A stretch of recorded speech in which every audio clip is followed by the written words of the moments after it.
ഈ സ്വല എന്ന് പറഞ്ഞ വാക്കുണ്ടല്ലോ, അത് ഹ ആയിട്ടാ ഉച്ചരിക്കുക ഒറ്റ വാക്ക് പറയുമ്പോൾ. ഹയ്യ അല സ്വലാഹ് എന്നാണ് അവിടെ ഉള്ളത്, ഹയ്യ അല സ്വലാഹ്. പിന്നെ ഹയ്യ അലൽ ഫലാഹ്, അത് വ്യക്തമായിട്ട് പറയണം. നിർത്താതെ പറയുകയാണെങ്കിൽ ഹയ്യ അല സ്വലാത്തി ഹയ്യ അലൽ ഫലാഹ്. സ്വലാ ഈ റൗണ്ട് താ ഉണ്ടല്ലോ, താ മർബൂത്ത എന്നാ പറയാ, ആ തായിനെ ഹ ആയിട്ടാ ഉച്ചരിക്കുക. ഇപ്പൊ ഫാത്തിമ എന്നാണ് വായിക്കേണ്ടത്, എന്തല്ല ഫാത്തിമത്ത് എന്നല്ല.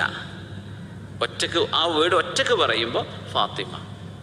അതുപോലെ അതുപോലത്തെ വേറെ പറഞ്ഞാട്ടെ, ഖദീജ എഴുതുന്നത് ഖദീജത്ത് എന്നായിരിക്കും, പക്ഷെ വായിക്കേണ്ടത് ഖദീജ.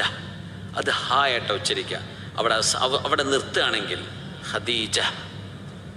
നമ്മൾ ഫാത്തിമത്ത് സൈനബ് അല്ലെങ്കിൽ ഫാത്തിമത്ത് എന്ന് പറഞ്ഞിട്ട് അങ്ങനെ ഒരു സെന്റൻസ് പറയുകയാണെങ്കിൽ പറയാം. ജാഅത് ഫാത്തിമത്തു വസൈനബു, സൈനബും ഫാത്തിമയും വന്നു, അങ്ങനെ പറയാം. ജാഅത് ഫാത്തിമ അങ്ങനെ പറഞ്ഞാൽ മതി. നമ്മൾ നഹ്വു സർഫൊക്കെ പഠിച്ചു വരികയാണെങ്കിൽ ജാഅത് ഫാത്തിമത്തു എന്നൊക്കെ പറയും, പക്ഷെ അത് വായിക്കുമ്പോൾ ജാഅത് ഫാത്തിമ എന്ന് പറഞ്ഞാൽ മതി. ഖുർആന്റെ ആയത്തിനെ സംബന്ധിച്ച് പറയുമ്പോൾ അൽ ആയ, ആയത്ത് എന്ന് പറയേണ്ട ആവശ്യമില്ല. പക്ഷെ ഉറുദു ഭാഷയുടെ പ്രത്യേകത എന്ന് വെച്ചാൽ ഈ റൗണ്ട് താ ഹ ആയിട്ട് ഉച്ചരിക്കണതൊക്കെ ഉറുദുവിൽ നീണ്ട താ മഫ്തൂഹായിട്ടാണ് ഉറുദു ഭാഷയിൽ എഴുതുക. അവരത് താ തന്നെ വായിക്കും. ഖുർആൻ കി ആയത്ത് മേ ഐസാ കഹാ ഗയാ ഹൈ,